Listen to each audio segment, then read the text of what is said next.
Well, if you're just joining us now, this is Engine Behind the Power right here on Channel 1 News Hour. I am Rose Gakur. Wilson Mushari is our sign language interpreter. And we have two amazing guests. This is Florence Mithika as well as Dr. Choksey. These are people who have done tremendous works in assisting people in society. I'll leave it to them to tell us more about it. Welcome, ladies. Thank you. You're most welcome. Let's begin with you, Dr. Choksey. A lot has been written about you. Great achievements, especially as an eye specialist. And you're among the first, not only in India, but even right here in Kenya. Tell us a little bit about your career as an eye specialist. As ophthalmologists, I'm an ophthalmologist. Ophthalmologists are actually doctors who first trained to become general doctors, then you specialize in treating the eye conditions. So I passed my post-graduation in 1977, so I'm an eye specialist now for 40 years. And as far as my career has been, it has been really very fulfilling for me, because before I came to Kenya in 1987, I was professor and head of Department of Ophthalmology at Grand Medical College and JJ Hospital in India. When I came to Kenya for 1 year, I was working at Kenyatta National Hospital as an eye specialist. 1989, I became the lecturer at the University of Nairobi. So most of the famous eye specialists of today have been either my students or they were the teachers for the next generation of ophthalmologists that were trained in Kenya. Then during that period when I was working at Kenyatta National Hospital, HIV was coming in a very big way to Africa. So I did a lot of work related to HIV in the eyes. I also was trained in doing the laser treatment for preventing blindness in diabetes. So I started doing the laser treatment in Kenya. And I was the first woman editor-in-chief of East African Journal of Ophthalmology. I became editor-in-chief in 1997, and a position that I kept up to 2006. All right.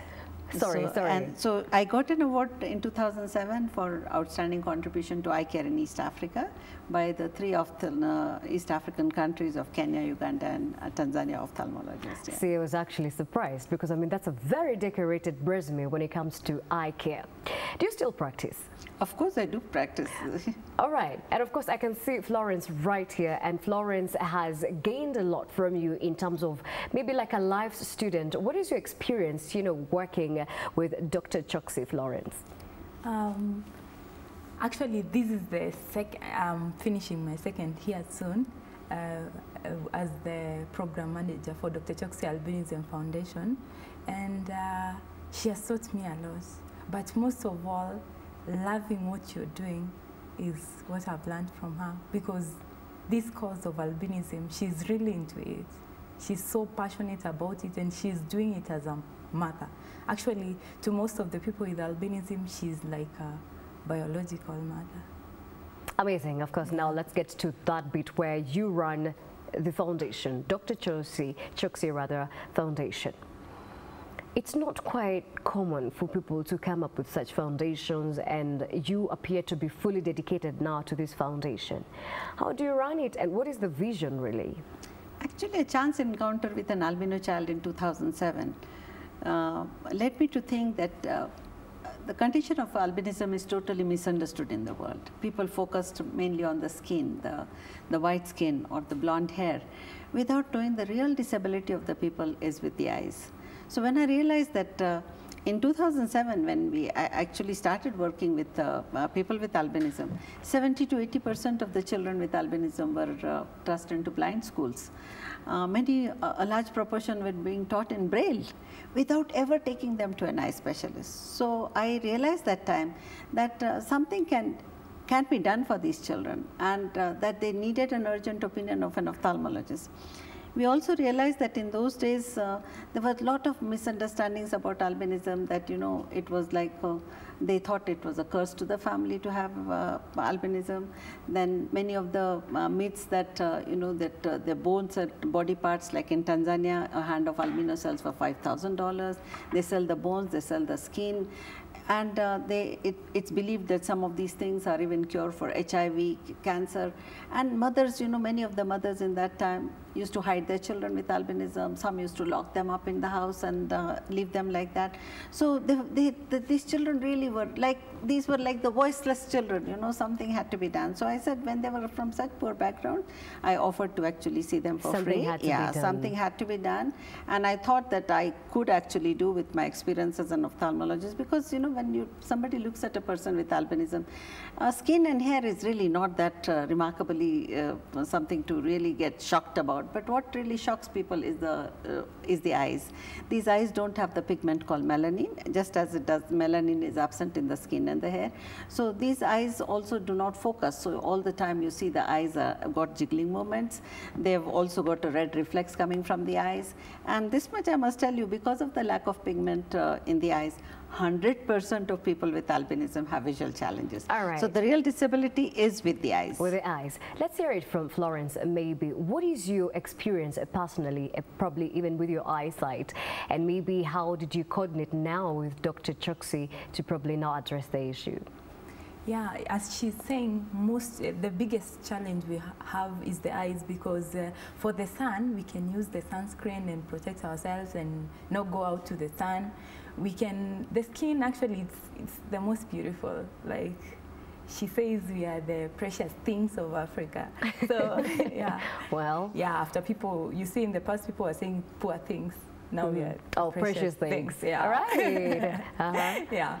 So eyes is the biggest challenge, because lack of melanin in the eyes makes us squint, especially in the sunlight.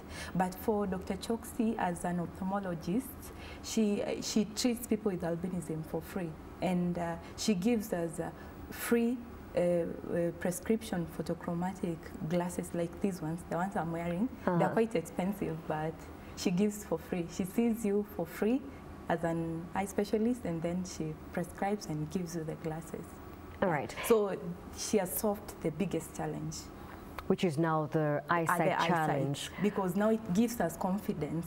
We can go out, we can look. You see, initially people used to do like this in the sun.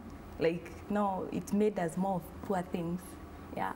But now we have confidence, you can walk. Yeah. It's better. Wow, all right. Probably even when we're still on this topic, Florence, if you could tell us more of the challenges that you do experience. She's talked about some of the stigmas, some of the stereotypes. What do you think are now the challenges that you are facing current times? Currently, I think the only challenge, because most of it has been solved so far, because with the glasses we all have, education, most of us can access education. So maybe, let's say, the main challenge I see among all people with disability actually is employability problem. There is a huge problem when it comes to employability and entrepreneurship. It's a bit tricky to absorb us, because people still don't appreciate the fact that we can work as much as we have the knowledge.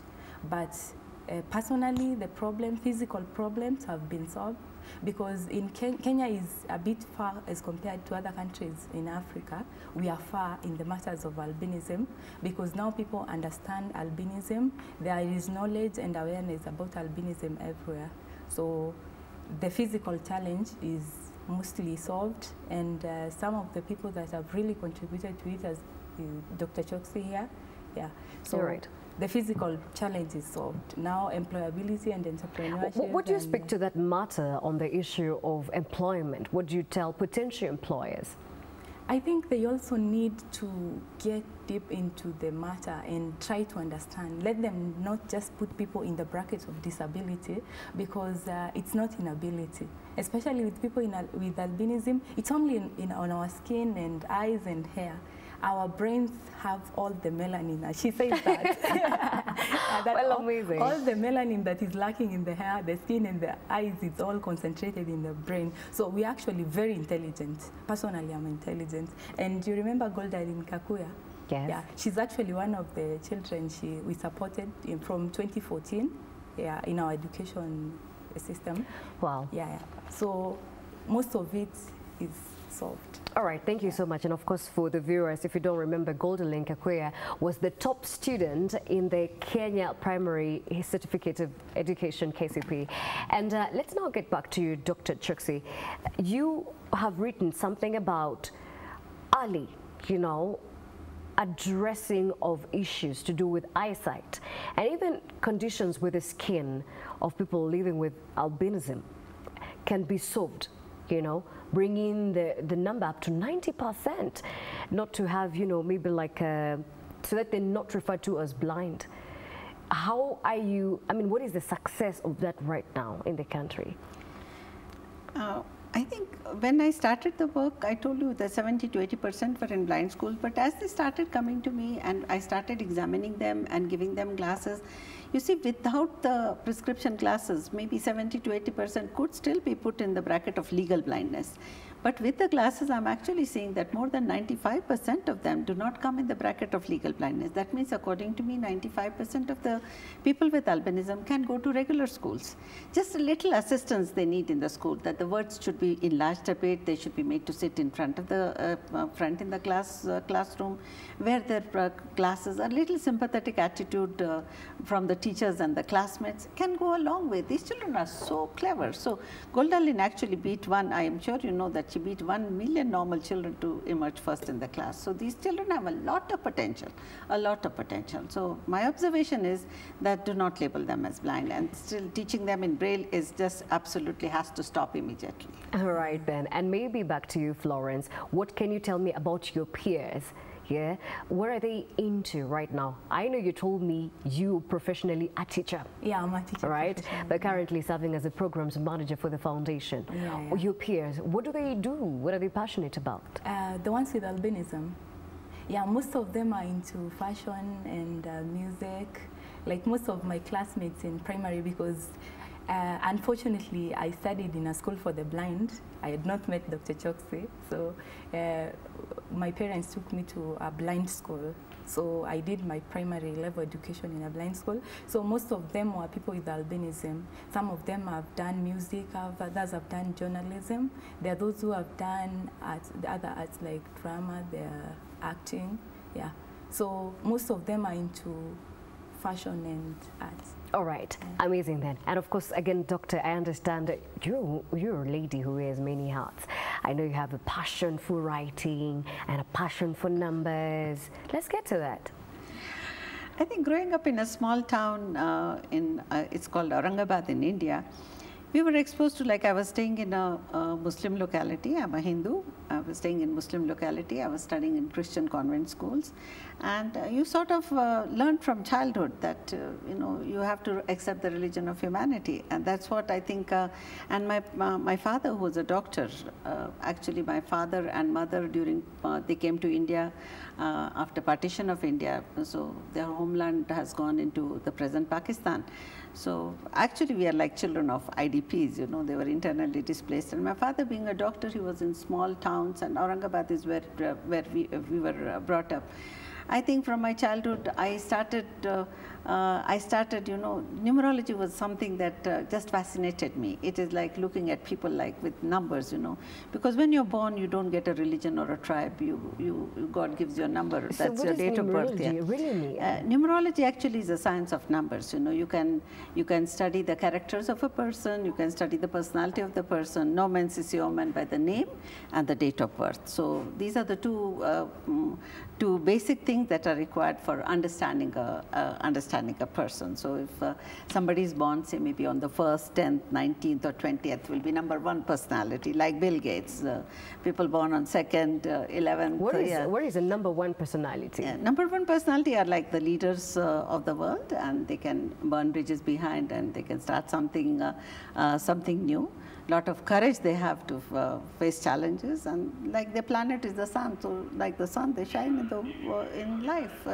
And this actually tells you that we are just 9 different type of children of God. Okay. So I'm actually practicing numerology when I look at these children with albinism as well, because they all have a date of birth and a name, and that's enough for me to say a date of birth. I think maybe to illustrate, we could do a quick illustration right here. We can use maybe somebody's birth date. Are you comfortable? Could we do it? Yeah. All right. So maybe she could interpret it for us.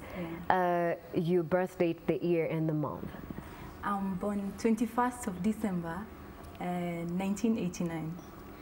So she becomes, being born on 21st, she's a number 3 personality. Number 3 personalities have got the power of creation, preservation and destruction. So it's like these people, these people are extremely authoritarian people. They like to control and have authority over the world. It's actually a very lucky number to be born under, because these people are really like complete personalities.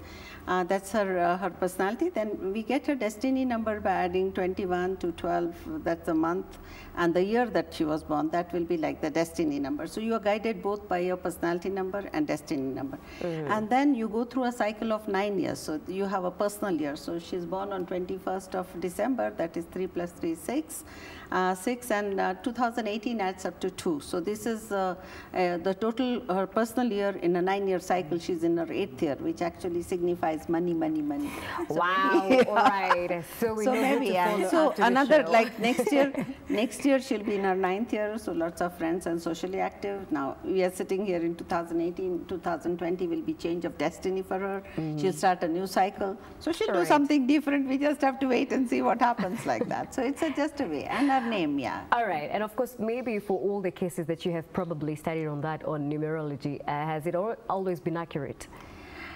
It's you know, numerology just gives you a guidance. It's not like that you can pinpoint and say exactly what, because when you're studying a person, there's people who study palmistry, you know, that, so palmistry is there, numerology is there, our Indian people, there are a lot of people studying astrology. So when you're seeing a personality, actually you have to see from all the aspects. All perspectives. And you also have to see really what deeds you have done. Sometimes, you know, it's also like karmas in your past also that will determine what you're doing in this lifetime. So it's a different way of, but numerology does give you a basic guideline, Okay, and maybe finally, as we wrap up this conversation, you are a writer and you've written a book on parenting. Tell us about it.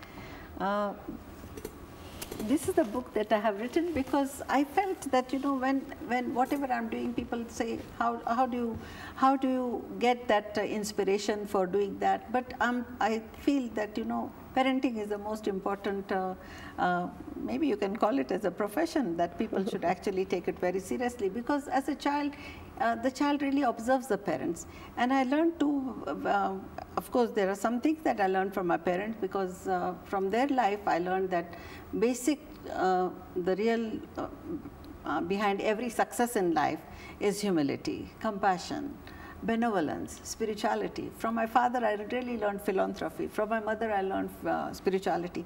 And two very important lessons I learned, which I keep on quoting in all my interviews, that my mother actually taught me that holding the ladder for others to climb gives you more happiness than climbing the ladder yourself. My mother used to hold the ladder really. She really put her life into making me an eye specialist, and I can't forget the sacrifices that she made for making me reach where I did. So I feel now that these people call me mom, so I'm their mom holding the ladder. I want all of them to come up really well, and I think they have really come far in the last 10 years that I've observed. Now 14 of them are working in Safaricom, 5 people work in Barclays Bank, there's somebody in President's office, there's so somebody here. Well. Now they are getting jobs, there are so many in the teaching profession, so many business, and I think I feel really satisfied that somewhere, you know, maybe getting the right time, reaching me, getting glasses, getting education. My main aim is that I think, you know, what we really, people don't realize that people just want to give people with albinism sunscreen.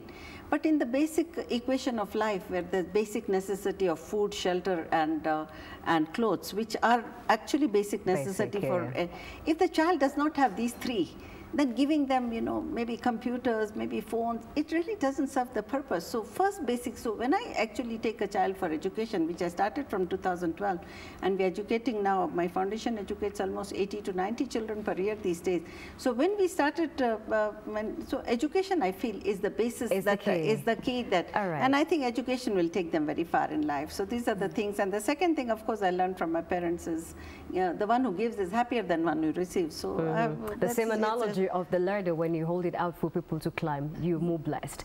All right, then, we really thank you again, because we know we can have this discussion for quite a bit right there, but we're really pressed of time. So maybe the final word from Florence? Yeah, as she has said, I think making others happy makes us more happy. Like for Dr. Choksey, no person with albinism walks in our office and goes away without her needs being fulfilled.